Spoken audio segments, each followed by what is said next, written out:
안녕하세요, 여러분. 저는 2022년 화랑미술제 신진작가 특별전 주민 선정작가 전영진 작가와의 아티스트 토크 진행을 맡은 배혜정이고요. 현대미술 비평하고 연구하고 전시하는 사람입니다. 지금 제 옆에는 이제 선전작가이신 전영진 작가님 나와 계시는데요. 먼저 작가님 소개를 잠깐 부탁드리겠습니다. 네. 네, 안녕하세요. 저는 연진 작가이고요. 작업한 지는 10년 좀 넘은 것 같고, 회화에 대한 주제를 가지고 작업을 계속 이어가고 있는 작가입니다. 만나서 반갑습니다. 네. 저도 먼저 인사를 드린다는 게, 지금 사실 어제까지는 이제 날씨가 조금 안 좋아서, 근데 이제 궂은 날씨에도 정말 많은 분들이 지금 찾아주고 계시더라고요. 저 오늘 오는 길에 이제 주차를 못 해가지고 여기 못 들어올 뻔했는데요. 요즘 이렇게 미술을 사랑해주시는 많은 분들의 이제 성원과 마음을 알 수 있는 것 같아서, 아주 열기가 뜨겁고 좋습니다. 어, 작품 얘기를 좀 시작하기에 앞서서 이제 아무래도 근래 이제 전영진 작가의 작품에서는 제일 먼저 눈에 들어오는 게 이제 삼각형이나 사각형과 같은 작은 도형들인 것 같아요. 그래서 이 도형들이 의미하는 바는 무엇인가요? 저에게 도형은 그림을 추상적인 것과 구상적인 것을 가르는 기준점 같은 거라고 생각을 하는데요. 멀리서 봤을 때는 더 이미지가 작게 보이면서 구상적인 이미지로 느껴질 수 있고, 이 작품들을 가까이서 봤을 때는 더 점점점 가까워질수록 추상적인 이미지가 될 수 있다고 생각을 하고 있습니다. 어, 원래 그 추상적이고 구상적이라는 말 자체가 좀 명확하지 않은 부분이 있다고 생각을 하는데요. 그래서 많은 사람들이 반추상이라던가 반구상이라는 말을 하기도 하고, 좀 그것을 어떻게 섞어서 작품으로 표현할 수 있을까를 좀 고민을 했던 중에, 그 작품 안에서 두 가지를 섞는다기보다는 시점에 따라서 달라지게 만들어서 작품을 감상하는 거리에 따라서 달라지는 것을 의도했다고 말씀드릴 수 있을 것 같습니다. 그리고 예를 들어서 점과 선과 면이라는 것이 있다고 한다면, 사실은 사람들이 점을 많이 이어지면 선이라고 생각을 하고 선들이 겹쳐져서 면이라고 인지를 하긴 하지만, 실제로는 점이 동그란 형태로 인지한다는 점에서 명확하지 않고, 또 선이라는 것도 긴 면적일 수도 있기 때문에 명확하지 않다고 생각을 해서, 그것을 점이나 선이나 면이라 인지를 하더라도 다른 형태로 보일 수 있도록 작품을 많이 만들고 있고, 또 그것을 지금 요즘 시작하고 있는 또 다른 작품에서도 보여줄 수 있습니다. 그래서 제가 몇 가지 이미지를 보여드리면서 설명을 더 해드리겠습니다.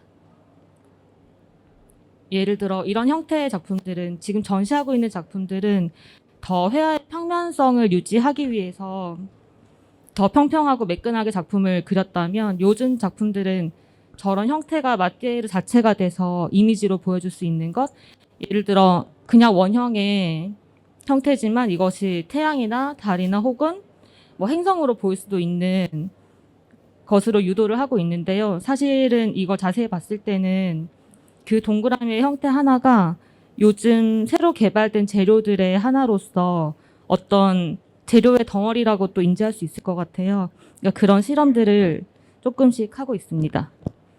이런 식으로 뭐 모델링 페이스트라든지 타르겔 같은 재료들을 써서 형태들을 좀 융합시키는 작업을 하고 있습니다. 조금 더 보여드리겠습니다.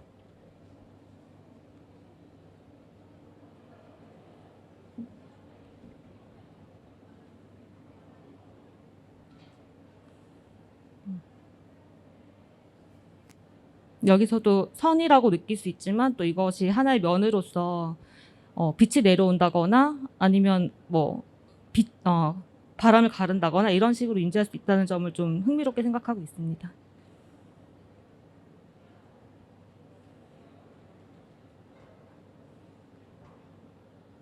여기까지 신작을 좀 보여드리겠습니다. 네, 그 독특한 표면 질감이 굉장히 또 특징이기도 하네요. 약간 쉐브른가요? 옛날에 그 과자 중에 사브레. 샤브레라는 왜 네. 그 오돌도돌한 과자도 좀 생각나는 것 같고요. 저희가 이제 이 재료 얘기도 제가 좀 이따 여쭤보긴 할 건데, 우선 사실 이제 그림 그리신 기간이 짧지 않으시고 이제 10년 이상 작업해오고 계시는데요. 그동안은 좀 다양한 매체를 다루셨던 걸로 알고 있는데, 근래에는 이제 풍경을 그리세요. 그래서 이 풍경을 그리는 특별한 이유가 있으신지. 네, 제가 풍경, 특히 자연을 그리기 전에는 온전한 추상 작품이나 혹은 텍스트가 들어간 개념 작품들을 했었는데요. 그것은 시작할 때부터 어느 정도 작업이 완성되면 그 이후에는 새로운 것을 말하기가 좀 어려울 수도 있겠다라는 생각을 했던 찰나에 제가 원래 좋아하는 미술 장르가 모더니스트 페인팅으로 그 장르 자체가 회화를 규정하는 어떤 요소들에 대해서 얘기하는 것들이었고, 그것이 추상 표현 미술주의가 되고 마지막에 미니멀리스트로 완성이 되었는데, 그것처럼 저도 어느 순간 저의 작품이 완성되었다고 생각을 했었습니다. 근데 그렇지만 이 모더니스트 페인팅을 지금 현 시점에서 보여줄 수 있다면 그것을 어떻게 보여줄 수 있을까를 좀 고민을 많이 했는데요. 왜냐하면은 회화 안에 어떤 서사가 들어가면 우리가 어떤 사람이라든지 사물 혹은 시대적인 서사가 있는 것들은 어쨌든 작품 안에서 그것이 시대성을 담을 수밖에 없다고 생각을 했습니다. 그래서 자연은 사실 이 옛날 그림들을 보아도 그냥 자연으로만 인지할 뿐이지 그 안에 어떤 시대적인 배경을 읽어서 역사적인 의미를 가지는 작품이 될 수밖에 없다고 생각을 했고, 그래서 예를 들자면은 자연 안에 집이 한 채가 있다고 생각을 하면 그 집을 통해서 그 집의 형태나 구조나 디자인을 보고 이거는 어떤 시대에 그려진 작품이겠다를 먼저 생각할 수 있다고 생각했기 때문에 오롯이 자연만 들어간 풍경을 그린다면 이 그림이 100년이나 200년 후에도 그냥 자연으로서 받아들일 수 있을 것 같다는 생각에 그것이 반대로 시대적인 걸 배제하고 서사를 없앨 수 있는 방법이지 않을까라고 생각을 하게 되었습니다. 그래서 예를 들어서 그림을 보여드리자면 이거는 저의 작품은 아니고 다른 작가의 작품인데요. 이 작품과 또 다른 작가의 작품과 이게 저의 작품인데요. 같은 지역을 그린 그림이지만 그 작가의 기법만을 차이를 두고 볼 수 있기 때문에 오히려 작품을 그린 작가의 고유성을 더 알아볼 수 있지 않을까라고 생각을 했습니다. 네, 이렇게 작가님께서 그 비교할 수 있는 그림들까지 이렇게 비교 도판으로 설명을 해주셔서 이제 어떤 이유로 지금 풍경 작업을 하고 계시는지가 관객 여러분들도 이제 잘 머릿속에 들어오시지 않았을까 생각해 봅니다. 이전 작업을 근데 이제 제가 쭉 돌아봤는데요. 그랬더니 이제 지금 화랑미술제 출품작에서, 그러니까 관객 여러분들도 아마 보셨을 수도 있고 이제 끝나면 이제 나가서 이제 봐주시면 좋을 것 같은데요. 그 3점 출품하셨는데 그 그림 속에서도 일단 작가님이 지금 말씀해주신 회화의 기본 구성에 대한 관심이라던가 이 팝아트를 좀 떠올리게 하는 밝은 색채라던가 이런 형식적인 특징은 일관되게 유지하고 계시는 것 같아요. 근데 이제 한편으로는 개념적인 작업도 하셨던 것으로 제가 알고 있는데요. 개념적인 작업은 이제 작가님에게 어떤 의미가 있었는지 그런 부분도 좀 궁금합니다. 네, 먼저 색채에 대한 부분, 팝아트적인 느낌을 먼저 말씀드리자면 제가 원래 학부가 예술학과 전공이기 때문에 이론에 좀 많이 관심이 있기도 했었고 또 실기를 길게 하지 않고 학교를 입학했기 때문에 사실은 어떻게 작품을 표현하는지에 대해서 굉장히 고민을 많이 했었던 것 같습니다. 만약에 당연히 작품이라는 것은 예술 안에서 어떤 큰 주제를 가지고 그것을 어떻게 표현해야 되는지에 대해 가장 중요하게 생각을 해야 되고, 근데 만약에 제가 이걸 표현할 수 있는 능력이 없다면 아무리 좋은 개념을 가지고 있더라도 그것은 실패할 수밖에 없다고 생각을 했기 때문에 일단은 내가 어떤 주제를 가지게 되더라도 이것을 잘 표현할 수 있기 위해서 조형적으로나 아니면은 기술적으로 작품을 잘 그릴 수 있도록 그것을 연마해야 된다고 생각을 했습니다. 그래서 색에 대해서 연구를 하게 된 것도 어떻게 하면은 더 조화로울지 아니면 어떤 구도일 때 사람들이 더 편안하게 받아들일지 같은 기술적인 면을 많이 염두했기 때문에 그것이 이어지면서 색이 좀 화려해지고 그리고 또 어떤 색의 배열에 대해서 중심을 두게 된 것 같습니다. 그래서 어떤 사람들이 이걸 좋아하겠다라고 생각해서 했다기보다는 제가 느낄 때 색 자체에 대한 연구의 일부로 봐주시면 좋을 것 같습니다. 그리고 개념적인 작품에 대해서 먼저 설명드리자면은 제가 했던 예전 작업들을 보시면 이렇게 텍스트가 들어간 작품들이 많이 있는데요. 이 작품들 시리즈 같은 경우는 지금의 작품들은 조금 주제를 간접적으로 이미지로 표현을 한다고 하면 이 작품들은 더 직접적으로 텍스트가 이 작품을 그대로 표현하는 것들이 많이 있습니다. 예를 들면 지금 보이는 작품도 전면이 백지 상태로 아무것도 없는데 옆면만 그려져서 블랭크 캔버스라고 되어 있는 걸로 이 캔버스 자체가 이미지가 캔버스를 설명하는 자기지시적인 표현으로 많이 작업을 했습니다. 다음 작업도 스트로크라고 적혀 있는데 이 붓질 자체가 스트로크로 표현된 작품으로 이해해 주시면 좋을 것 같습니다. 몇 작품 더 보여드리겠습니다. 이거는 각각의 세 개의 녹색 캔버스로 되어 있는 작품이 한 세트고요. 그러니까 이것을 녹색의 세 개의 캔버스를 발견하는 것이 무엇이지라고 했다가 이것이구나라고 깨닫게 되는 그런 개념적인 작품입니다. 다음 작품은 일루전이란 글자로 일루전을 만들어낸 작품이고요.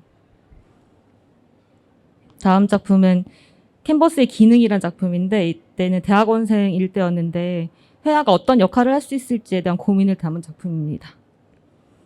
뒷면이 보이기 때문에 주사위로서 역할을 할 수 없는 그 반어적인 표현으로 만들었다고 생각해 주시면 됩니다. 그리고 마지막으로 보여드릴 작품은 저의 사인만 있는 작품인데 작품들이 작가의 이름만 가지고 소비되는 것에 대해서 조금 재미있다고 생각을 해서 만들었던 작품입니다.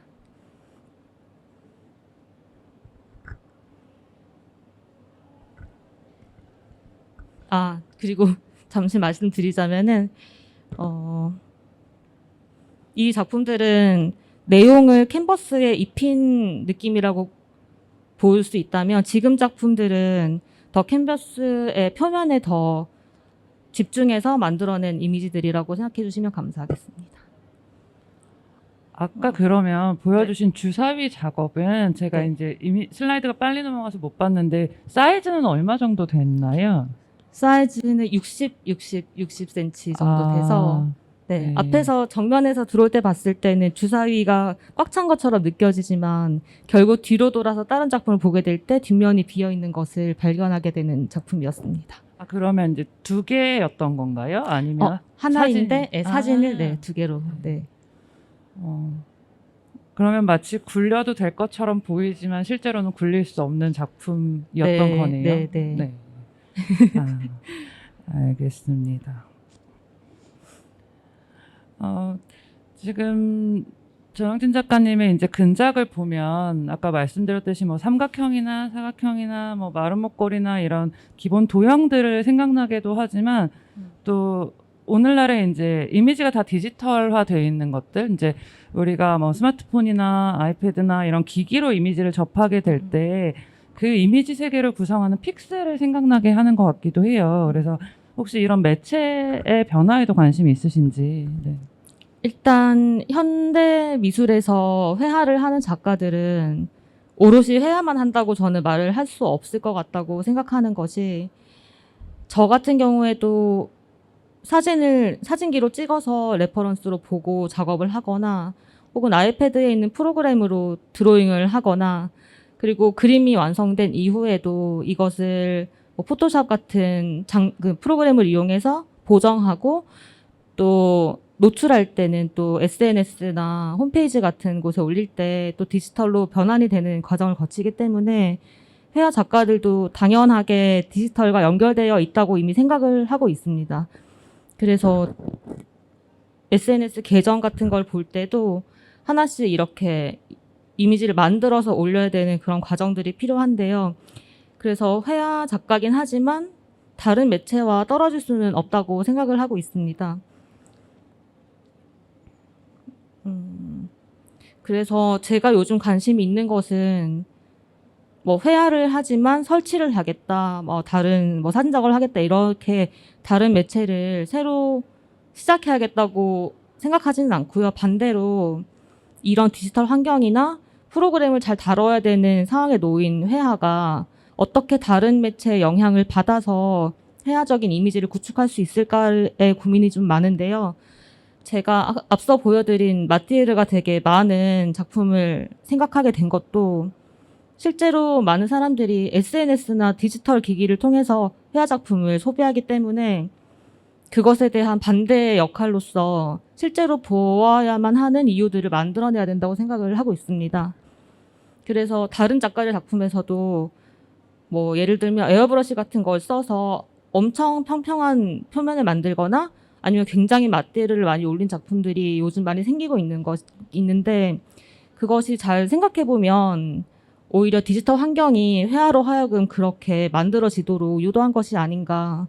그래서 제가 만약에 다른 연구를 좀 더 하게 된다면 다른 디지털 환경이나 다른 매체들이 회화에 미치는 영향을 좀 고민해서 그것을 보여줄 수 있는 작품을 새로 하고 싶습니다. 그리고 만약에 그렇게 됐을 때 다른 매체가 필요하다면 다른 매체를 사용하고 싶은 생각도 지금 많이 하고 있고요.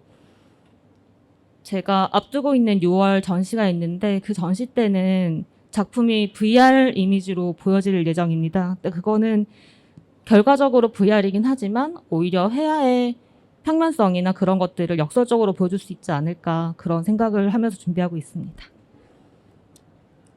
네. 또 이제 앞두고 있는 전시 얘기도 해주셨는데, 네. 관심 있게 또 정영진 작가를 오늘 알게 되신 분들은 5월 전시도 이제 많이 찾아주시면 좋을 것 같습니다. 또 다른 시도를 하신다니까요. 네. 그리고, 지금 화면에 보고 있는 이 이제 작가님 인스타 작업 계정의 경우는 저희가 지금 동영상을 보여드리진 못하는데 사실 스크롤해서 쭉 내리면 사실 네. 작가님 작품을 다양한 형태로 변환해서 보여주는 계정인 네. 걸로 알고 있어요. 혹시 네. 이 작업에 대해서 조금 더 설명을 해주시면 어떨까요? 아까 앞서 말씀드린 것과 비슷한 맥락이기는 한데 작업을 화면으로 소비한다는 것은 실제 작품보다 훨씬 작게 소비할 수도 있고 혹은 굉장히 해상도 높은 사진을 통해서 실제 작품보다 더 자세히도 볼 수 있다고 생각을 합니다. 그러니까 그것은 보통의 눈으로 작품을 감상하는 것과는 완전히 다른 차원의 것이라 생각을 해서 그것을 어떻게 더 이미지적으로 주제를 보여줄 수 있을까를 고민해서 만든 계정이고 저거는 이제 지원금 받아서 했던 작품인데 한 칸 한 칸이 작품의 이미지의 디테일들을 보여줄 수 있기 때문에 그냥 이미지로 작게 보는 게 아니라 실제 작품을 보듯이 자세히 볼 수 있게 만들어 놓은 계정입니다. 네, 그래서 저는 저 계정을 보면서 재밌었던 게 저희가 이제 습관적으로 사실 이미지를 이제 디지털 기기를 이용해서 보면 스마트폰이든 아이패드든 이렇게 손가락으로 확대를 하는데 보통은 이제 올릴 때 뭐 그 이미지의 사양이나 그런 조건들의 한계 때문에 사실 이제 무한히 늘어나거나 하진 않잖아요. 근데 이제 작가님이 그런 것들이 디지털로 소비되는 걸 염두에 두고 이미지를 확장 가능하게 이제 올려주시고 했던 부분들이 저는 되게 인상적이었던 것 같아요. 그래서 재밌게 봤고요. 그리고 아무래도 저희 기하학적인 작업을 지금 하고 계시기 때문에 쓰시는 재료나 아니면 그리는 과정이 여느 회화 작가님들이랑 다를 것 같다는 생각이 들더라고요. 그래서 그 재료하고 작업 과정을 좀 설명해 주시면 좋을 것 같아요. 보통 제 작업을 먼저 보시면 당연히 디지털로 드로잉을 하고 그것을 그대로 화면으로 옮기실 거라고 생각을 많이 하시는데요.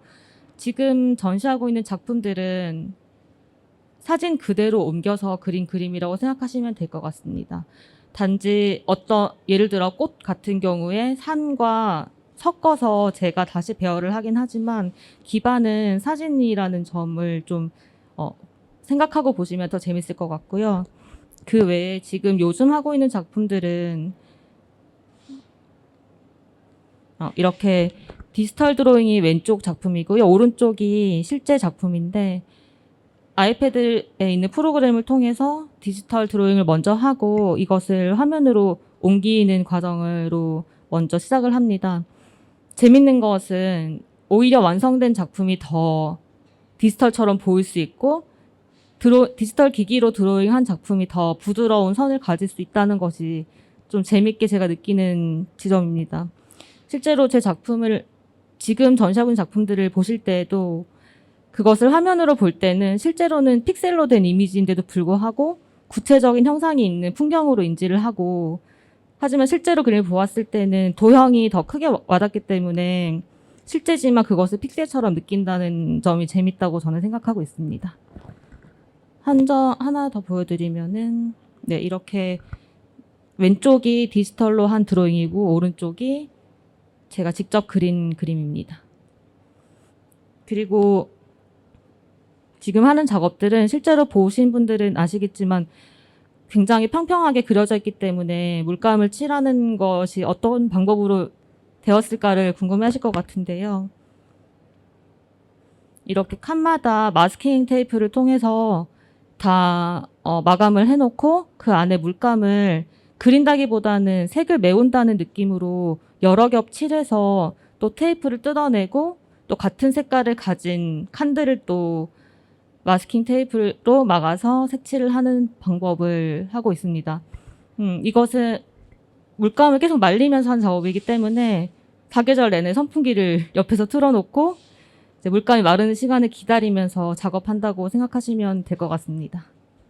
시간이 생각보다 많이 걸려서 지금 걸린 백호 작품 경우에는 한 달 이상 걸리는 작업입니다. 그리고 이제 마지막으로 채색이 끝나면 바니쉬 작업을 하는데요. 아크릴 물감은 재료적인 특성상 그 가지고 있는 안료에 따라서 색에 따라서 광택이 다르기 때문에 마지막 단계에서는 균일한 광택을 만들기 위해서 바니쉬 작업을 하는데요.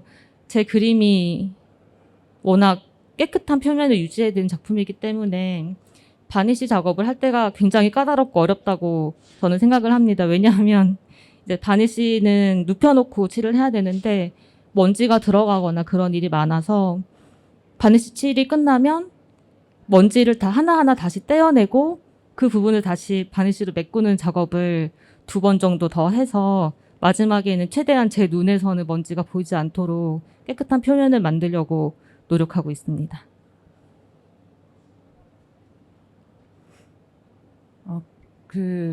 보기에는 저희가 이제 단순한 도형을 사용하시니까 뭔가 빨리빨리 작업이 진행될 거다라고 생각하기 되게 쉬울 것 같은데요. 그렇게 그 개별 그러면 칸칸 하나하나를 다 마스킹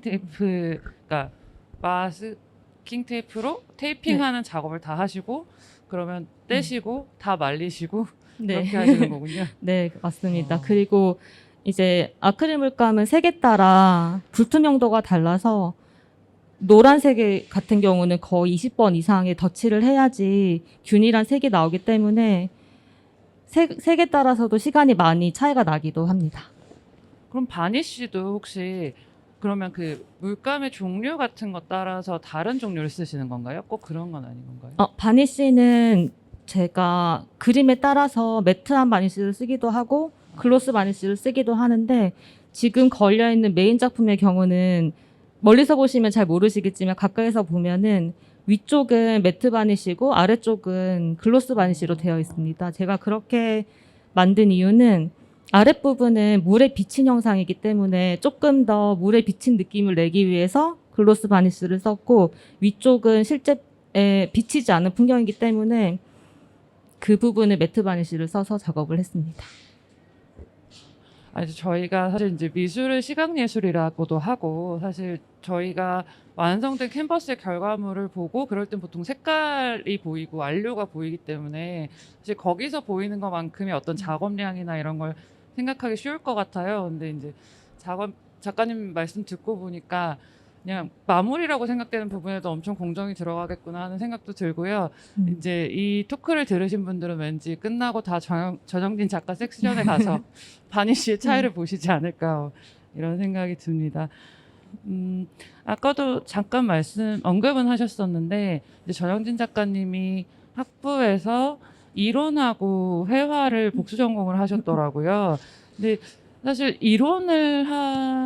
공부하고서 작업을 한다라는 건 사실 쉽지 않은 일처럼 느껴지긴 하는데 혹시 어떤 영향을 미쳤는지 작가님의 작업 세계에 궁금하네요. 네. 원래는 실기를 준비해서 실기과를 가려고 했었는데 저랑 같이 입시를 준비하던 선생님께서 너가 원하는 대학을 일단 들어가서 복수 전공을 하는 것도 좋은 방법이다라고 하는 말을 믿고 저는 사실 예술학과를 들어와서 해학과를 1학년 2학기 때부터 수업은 듣기 시작해서 복수 전공을 한 케이스긴 한데요. 사실 예술학과 이론이라는 것이 굉장히 어렵고 복잡하고 힘들기 때문에 사실 졸업하는 데는 꽤 힘이 들었던 것 같기는 합니다. 그렇지만 제가 어쩔 수 없이 들어간 과임에도 불구하고 굉장히 사랑에 빠질 수 없었던 것은 예술학과의 이론을 통해서 정말 많은 것들을 느꼈고 배웠기 때문이고 또 그 이론들이 제 작품에 많은 영향을 끼쳤기 때문입니다. 일단 먼저 단점을 먼저 말씀드리자면 예술학과에서 보는 미학자나 뭐 미술사가나 작가들의 작품들은 사실 이미 어느 정도 경지에 이른 대가들의 것이기 때문에 제가 스스로 위축될 수 있는 기반이 되었을 수도 있다고 생각을 합니다. 그래서 이 작품이 왜 이렇게까지 유명할 수 있는가, 아니면 이 이론이 왜 이런 작품의 기반이 되는가에 대해서 끊임없이 그것을 고민하고 배우는 학문이기 때문에 제가 작품을 할 때도 스스로 자기 검열을 하는 버릇이 많이 생긴 것 같습니다. 예를 들면 제가 제 선호도에 의해서 어떤 거를 하고 싶다가도 하지만 이것이 지금 미술사에서 어떤 역할을 할 수 있을까, 혹은 지금 현대미술에서 내 작품이 어떤 의미를 가질 수 있을지에 대해서 결과적으로 효과적으로 그게 보여졌는지는 알 수는 없지만 끊임없이 자기 검열을 많이 하게 된다는 점이 좀 단점인 것 같고, 제가 다른 작가의 작품을 볼 때도 어떤 감각적인 측면보다는 조금 더 이성적이고 주제적인 부분에 선호도를 가질 수밖에 없는 기반이 되지 않았나 그런 생각을 합니다. 또 반대로 장점을 말씀드리자면 그런 이유 때문에 제가 아주 뛰어난 사람이다라고 생각을 안 할 수 있었던 것 같습니다. 예를 들면 제가 학교를 다니면서 봤던 친구들이 굉장히 타고난 감각이 좋거나 똑똑한 친구들이 많았는데 저는 일찌감치 너무 대단한 작품들을 보고 이론을 접했기 때문에 내가 이 사람들의 발끝이라도 쫓아가기 위해서는 저는 정말 열심히 해야 된다. 저라는 작가는 타고난 것보다는 노력으로 극복해야 되는 게 많다는 것을 빨리 깨달을 수 있는 계기가 되었던 것 같습니다. 그래서 제가 아직도 처음 작업 시작했을 때부터 지금까지 보통의 회사원들처럼만큼이라도 시간을 들여서 작업을 해야 된다고 생각하는 것은 최소한 저는 노력을 해야 된다고 생각하기 때문인데요. 그런 면에서 어떻게 보면은 단점일 수도 있지만 그런 점이 장점으로 작용했던 것 같습니다. 지금 말씀을 듣다 보니까 궁금해지는데 그럼 보통 하루에 작업 시간이 몇 시간 정도 되세요? 저는 9시간 작업을 하는데요. 정확히 1시부터 10시까지 작업을 하고 사실 밥을 먹는 시간은 중간에 한 30분 정도만 있고 그 외에는 계속 작업을 하고 있는 것 같습니다. 그럼 혹시 직장인과 비교해서 말씀하셔서 갑자기 궁금해졌는데요. 그럼 주 5일 하시고 주말에는 쉬시나요? 네, 주말에는 무조건 저는 쉽니다. 네. 네, 알겠습니다. 지금 저희가 이제 이론 공부하셨던 거 잠깐 얘기했어서 혹시 그냥 제가 생각이 나서 그러는데 혹시 학부 때 그러면 그 이론 수업을 들으실 때는 어떤 수업이 제일 재밌으셨나요? 어, 지금 생각해보면 조금 연결될 수 있을지 모르겠는데 저는 도상학이 좀 재밌었던 것 같습니다. 도상학이라 하면 사실 뭐 르네상스나 바로크 때 회화부터 해가지고 뭐 거기 무엇이 그려지고 네네. 그 하나하나가 담고 있는 의미가 무엇이고 그쵸? 그런 거를 탐구하는 학문이죠. 아, 그러고 보니 새삼 또 작가님이 그리시는 그 도형들이나 도형들이 이루는 풍경들이 아마 하나하나 작가님한테 의미하는 바가 있겠구나 하는 생각을 하게 되네요. 제 작품에서 사실 읽히는 도상은 없어서 정반대로 가긴 했지만 제가 다른 작가님들 작품을 볼 때는 그런 면을 많이 보면서 재미를 찾는 편인 것 같습니다. 어, 그리고 또 회화를 또 주로 작업을 하고 계시는데 물론 이제 중간에 개념적인 작업으로는 캔버스 이제 뭐 블랭크 캔버스나 뭐 이런 작업을 하기도 하셨고요. 근데 작가님의 작업 세계에 특별히 영향을 준 예술가들이 좀 있을까요? 일단 두 명으로 제가 말씀드리려고 준비를 했는데요. 사실 너무 많은 작가들을 좋아하지만 제 작업에 영향을 끼쳤고 또 제가 너무 좋아하는 두 분을 말씀드릴 수 있을 것 같습니다. 처음 보여드릴 작가님은 조세 코스스라는 작가님인데요. 나이가 지금 많이 드셨는데 몇 해 전에 한국에 오셨었어요. 그때 제가 엄청 먼 곳인데도 불구하고 찾아갈 정도로 굉장히 좋아하는 작가입니다. 제 작품 이미지를 봤을 때 왜 이 작가를 좋아하는지 의문이 드실 수도 있을 것 같은데요. 제가 조세 코스스를 좋아하게 된 것은 미술에 어떤 개념만 가지고도 관객에게 굉장한 감동을 줄 수 있구나라고 느꼈기 때문이고 한편으로는 텍스트로 이것을 접했을 때도 너무 완성도가 높았기 때문입니다. 이 세 개의 의자는 실제 의자와 의자를 찍은 사진과 의자를 사전적으로 표현한 텍스트가 같이 놓여 있는 작품인데요. 이것을 그냥 하나 혹은 세 개의 의자라고 표현함으로써 우리가 인지하는 작품으로 보는 어떤 형태들이 진짜의 실제와 뭐가 다를까 또 그 차이를 어떻게 설명할 수 있을까를 보여주는 작품이고 이 작가님의 대표작입니다. 그래서 이 작품을 통해서 저도 비슷한 작업을 하기도 했는데요.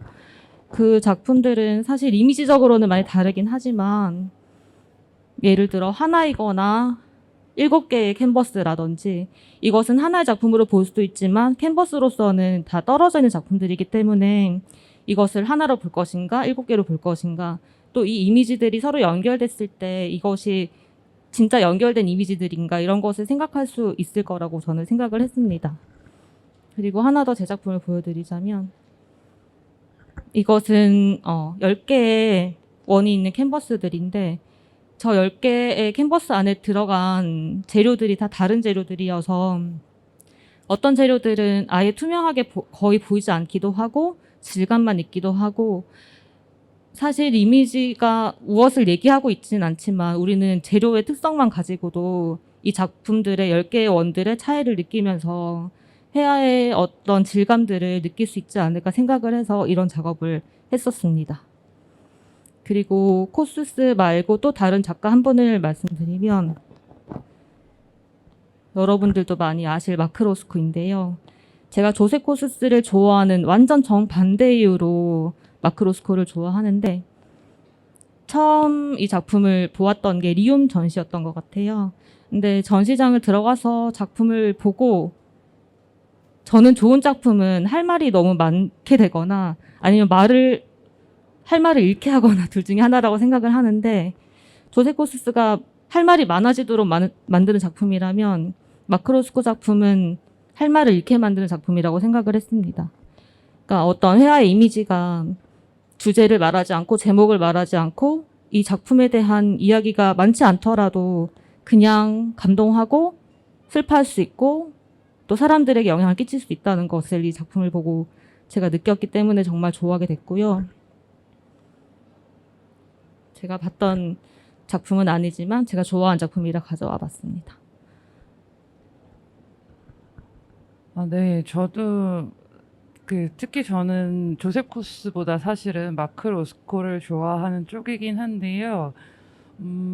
또 마크 로스코를 좋아한다고 하시니까, 근데 마크 로스코의 색이 어떤 정신성이나 깊은 울림 같은 것이 좀 대표적이라고 할 수 있을 텐데, 그에 반해서 사실 색을 지금 아주 분명하게 딱 떨어지는 색을 쓰시잖아요. 그러면 그런 지금 현재 작가님의 방향이 앞으로 뭔가 저런 울림을 주고 얇게 겹쳐 바르고 뭔가 그러는 쪽으로 진행이 될 수도 있을까요? 지금 아주 멀리까지 생각해 보진 않았지만 사실 지금 하고 있는 작품들은 눈의 건강에 매우 해로운 느낌이 좀 있기 때문에 사실 어느 정도 시점에 대해서는 지속할 수 없다고도 생각을 하고 있기도 합니다. 그런데 제가 만약에 다른 작업을 하게 된다면 그것은 절반과 절반의 조화로운 합치일 거라고 생각을 하는데, 그게 조세 코스스처럼 개념적으로 완성도가 있어서 이성적으로도 너무 감동을 줄 수 있고, 또 마크로스코처럼 감정적으로 또 울림을 줄 수 있는 작품을 불가능할 수도 있지만 섞어서 잘 만들어 볼 수 있지 않을까. 그런 거를 제가 작업하면서 가장 마지막으로 두고 있는 저의 목표 지점이라고 말씀드릴 수 있을 것 같습니다. 조셉 코스 관련해서 그럼 하나 더 여쭤보고 싶은데요. 아마도 직접적으로는 그 세계의 의자 작품이 앞서서 작가님이 보여주신 블랭크 캔버스, 뭐 일루전, 스트로크, 그러니까 붓질을 쓰시고 붓질을 그대로 캔버스에 드러내신 작품 이런 거일 것 같아요. 그래서 혹시 그 개념적인 부분, 아니면 이제 지금은 이제 어쨌든 개념 미술적인 특징이 근작에서 조금 제일 덜 보이는 부분인 것 같긴 한데요. 혹시 그 개념적인 부분에 아직 남겨두시고 있는 어떤 영구적인 관심사라던가 이런 게 있을까요? 사실 제가 작업하면서 스스로 제일 재밌게 했던 작품이 그 개념 작업 시리즈였던 것 같아요. 왜냐하면 그 작품들은 하나하나가 다른 이야기를 하고 있기 때문에 하나하나가 너무 다르고 또 이야기할 거리들이 많아서 재밌었던 것 같습니다. 그래서 사실은 그 이후에도 그런 비슷한 맥락을 가진 작품들을 조금씩 준비하고 있기는 했는데요. 아직 발표할 기회가 없어서 지금 가지고 있는 것들도 사실 있습니다. 그렇군요. 저희가 사실 저희가 준비했던 질문은 이 정도긴 한데, 관련해서 혹시 지금 현장에서 질문을 조금 받아도 되나요? 네. 혹시 지금 많은 분들이 듣고 계셔가지고, 이제, 네, 작가님에게 궁금하신 점이나 그런 걸 질문해 주시면 저희가 그런 거에 답변하는 시간을 가져볼 수 있을 것 같습니다. 네. 마이크를 드릴까요? 네.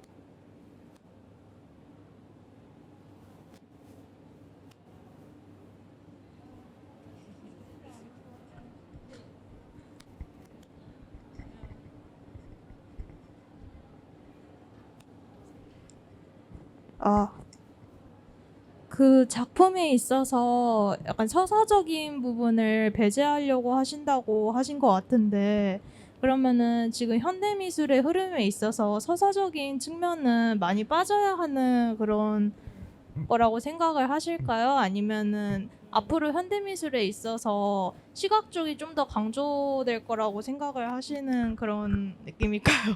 너무 좋은 질문인데 제가 말씀을 드리려고 했는데 깜빡했던 부분을 잘 질문해 주신 것 같습니다. 사실은 꼭 그래야 된다고 생각하는 것은 아니고요. 제가 작업하는 데 있어서 제가 가장 좋아했던 사조 자체가 모더니스트 페인팅이었기 때문에, 왜냐하면 그 모더니스트 페인팅이 회학의 정체성을 가장 잘 보여주고자 하는 의지가 있었다고 생각을 했기 때문입니다. 그러니까 시대성을 배제한다기보다는 저는 반대로 시대 초월적인 거를 추구한다고 말씀드리면 더 좋을 것 같습니다. 먼 시대가 지나서 봤을 때도 어떤 시기를 가늠하지 않는 작품이면 그것이 시대성을 배제할 수 있다고 생각하기 때문에 제가 그런 면에서 오히려 이미지에서 시대성을 보이지 않는다면 재료적인 측면으로 역산해서 이 시기의 회화가 어땠는지를 말할 수 있고 그런 점에서 요즘 새로 개발된 재료들을 사용함으로써 현대 회화의 지금 현재로서의 현대 회화의 의미를 줄 수 있지 않을까 생각하고 있습니다. 답변이 되셨을까요? 그냥 작품을 제작하는 데 있어서의 작은 궁금증인데 그 풍경 작업을 많이 하시잖아요. 그러면은 그 풍경 앞쪽에 보여주셨던 풍경 중에서는 실제 풍경을 기반으로 두고 작업을 하신 것이 있었는데 그 뒤에 있었던 풍경들은 좀 더 상상 속의 풍경 같은 느낌이었어요. 그래서 그런 작업들을 하실 때 기반을 뭐 사진을 찍으시던가 레퍼런스를 두고 하시는지 아니면은 구성을 전부 자신이 생각을 하셔서 그렇게 작업을 하시는지 궁금합니다. 지금 전시하고 있는 새 작품의 경우는 실제 레퍼런스가 있는 사진 작업을 기반으로 한 작업인데요. 그렇다고 이제 사진 그대로로 옮긴다기보다는 하늘은 다른 지역, 산은 다른 지역, 또 앞쪽에 전경으로 있는 꽃은 다른 지역을 조합해서 그린다고 생각하면 좋을 것 같습니다. 그리고 최근작으로 보여드렸던 작품들은 더 그 표면의 질감을 더 중요로 하기 때문에 레퍼런스를 가지고 어떤 부분을 뽑아내기가 어려워서 사람들이 관념적으로 생각하는 풍경의 일부분들을 종합해서 제가 디지털 드로잉으로 완전히 상상해서 만들어낸다고 생각하시면 될 것 같습니다. 네. 그 질문 감사하고요. 그러고 보니까 저희가 사실 사전에 저희 얘기 나눌 때 사실 그 지금의 풍경이 뭐 사진 리퍼런스가 있는지 아니면 어떻게 작업하시는지를 얘기는 나눴었는데 사실 인터뷰에 굳이 넣지는 않았었지만 지금 좋은 질문 해주셔서 그런 부분도 설명할 수 있었던 것 같아서 감사드리고요. 혹시 또 다른 질문이 있으실까요? 토크 들으면서 굉장히 작가님의 회화 본질에 대한 어떤 깊은 고민과 애정, 그리고 특히 사실 3차원 개체를 2차원에 옮길 때 그것에 대해서 사실 어떻게 보면 회화가 좀 가볍게 얘기한다면 눈속임처럼 할 수 있는데 그런 부분들을 굉장히 회화 자체로 솔직하게 담아내려고 하는 그런 고민 지점이 느껴져서 굉장히 작가님의 감동을 했고요. 그리고 이제 그 다음 전시에서 이제 VR로의 그런 전환점을 지금 좀 앞두고 고민하고 계신 것 같은데, 근데 이제 지금 작가님이 앞에서도 말씀해 주셨지만 작업 과정에서 굉장히 많은 어떤 노동력과 신체성이 들어가게 되잖아요. 근데 VR에서는 사실 그런 부분들이 온전히 담기기 좀 어려울 것 같은데 그런 부분에서 어떤 작가의 아우라가 상실되거나 그런 부분들에 대해서 좀 어떻게 해결하려고 생각을 하고 계신지 좀 듣고 싶습니다.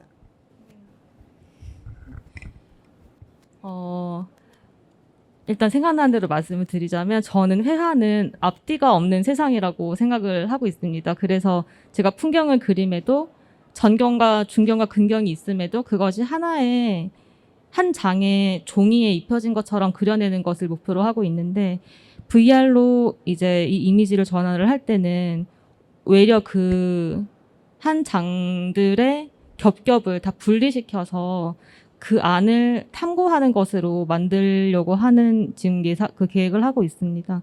왜냐하면 이 작품들, 제 작품뿐만 아니라 회화 작품들은 사실은 수많은 레이어로 겹쳐져 있긴 하지만 우리는 한 장의 레이어로 인지한다는 사실이 좀 재밌고 그것을 다 분해해서 캔버스는 사실 이렇게 만들어졌구나라고 생각을 하게 된다면 그것이 작가의 노고를 반대로 보여줄 수 있지 않을까 이런 생각이 들기도 합니다. 네, 지금 너무 좋은 질문을 해주셨는데요. 그렇죠? 지금 정영진 작가님이 이제 VR로 작품을 이제 변환하는 작업을 진행 중이라고 말씀해 주셨었고, 이제 전시 앞두고 계시다고 말씀을 해주셨는데, 특히 이제 질문 주신 분께서 물어본 지점에 사실 우리가 오프라인에서 회화를 경험하는 거랑 가상의 세계에서 회화를 경험할 때 작가의 아우라가 사라지는 것은 아닌지 이런 말씀을 또 해주셨던 것 같아요. 근데 이제 그냥 그 부분에 있어서 제가 이제 지금 막 드는 생각을 하나 말씀드리자면, 사실 전영진 작가님은 지금 그 색채나 어떤 기본 픽셀 과도 같은 기본 도형의 사용, 뭐 색감 이런 거에 있어서 본인의 어떤 시그니처 같은 형식을 어느 정도 가지고 계시다는 생각이 들어서, 왠지 그런 부분이 오히려 VR에서 작가의 어떤 아우라적인 부분, 형식적인 부분으로 보여질 수도 있겠다라는 생각을 또 잠깐 해봤습니다. 네, 혹시 저희 뭐 한 분 정도는 질문을 더 받을 수 있을 것 같은데요. 혹시 질문 있으신 분 계실까요?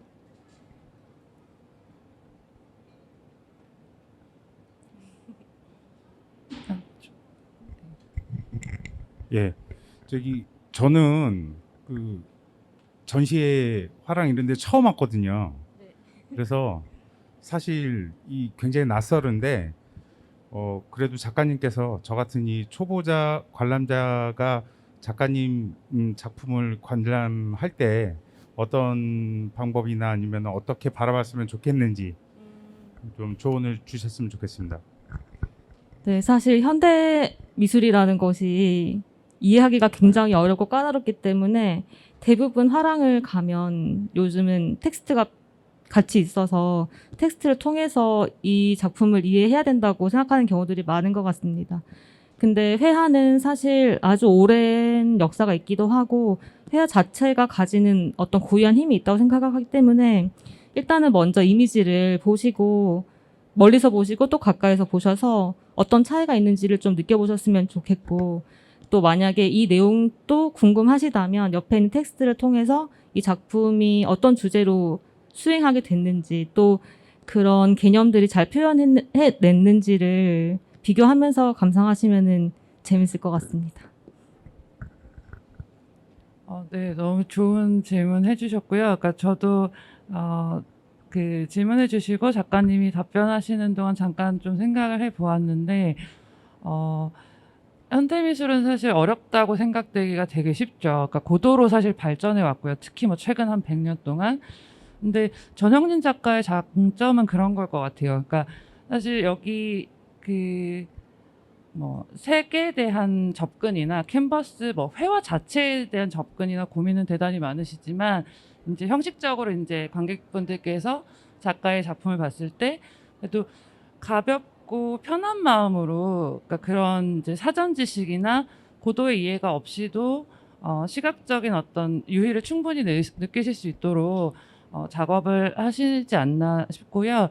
그래서 편하게, 그러니까 지금 오늘 또 화랑미술제이기 때문에 다양한 작품들이 많이 있는데, 지금 말씀해 주셨듯이 일단 눈으로 먼저 보시고, 그리고 필요하시면 이제 또 옆에 그 계시는 이제 관계자분이나 텍스트 통해서 도움 얻으시고 하시면서 앞으로 또 현대미술을 사랑해 주시고, 네, 즐겁게 이제 문화생활을 하셨으면 좋겠습니다. 네, 질문 감사드립니다. 네, 저희 얼추 사실 시간은 저희가 이 정도로 하면 되지 않을까 싶기도 한데요. 네. 오늘 이 자리에 찾아주신 이제 화랑미술제 자체를 찾아주신 여러분이나, 그리고 지금 이 자리에서 그 꽤 긴 시간 동안 지금 50분을 앉아서 이 작가와의 대화를 끝까지 들어주신 여러분들께 정말 감사의 말씀을 드리고요. 그리고 앞으로도 저희 전영진 작가 작품 세계에 대해서 많은 관심과 응원 부탁드리겠습니다. 혹시 마지막으로 인사하실 말씀이? 네, 제가 준비를 열심히 한다고 했는데 부족했을 것 같은데도 잘 들어주셔서 너무 감사드리고요. 저는 평생 이 작업을 하는 게 제 꿈입니다. 제가 어떻게 변하고 또 좋은 작업을 하게 되는지 많이들 지켜봐 주셨으면 합니다. 감사합니다. 감사합니다.